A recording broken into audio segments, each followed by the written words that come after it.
সকাল বন্ধুরা, good morning. আমার সকল ফেসবুক পরিবারকে, বন্ধুদের দেখো বন্ধুরা, এটা কি পাতা বলো তো, চিনতে পারছো কি না?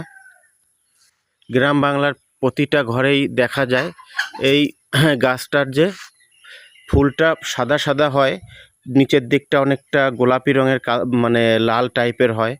আমরা তো শিউলি ফুল বলি, আসামে এই ফুলটাকে হেভালি ফুল বলে। এই পাতাটা বন্ধুরা খুবই ভেষজ গুণ আছে, যারা জানো কমেন্ট করো।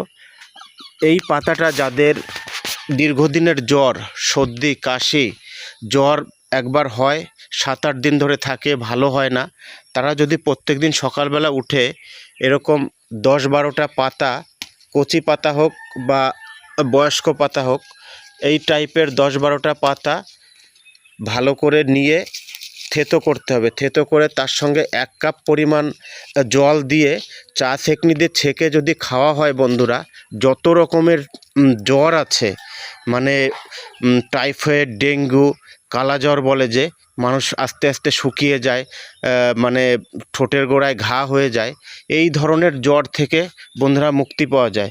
আমরা যে অ্যালোপ্যাথিক ওষুধের উপর নির্ভর এখন করছি, কিন্তু পুরানো কালে আয়ুর্বেদে লেখা আছে আগের মানুষরা কিন্তু এত অ্যালোপ্যাথিক ওষুধ ব্যবহার করতো না। তাদের জ্বর হলেই এই শেফালি ফুলের পাতা রস করে খেত এবং তারা আরোগ্য লাভ করত। বন্ধুরা, আমি তো নিজের লাইফে ব্যবহার করেছি। আর এই আসামের প্রত্যেকটা গ্রামে, মানে জঙ্গলের ভিতরে খুব সুন্দরভাবে এরা এইটা ব্যবহার করে, কারণ এখান থেকে টাউনে যেতে গেলে 40-50 কিলোমিটার দূর। তাই তারা জ্বর, সর্দি, কাশি হলেই এই পাতা রস করে খায়।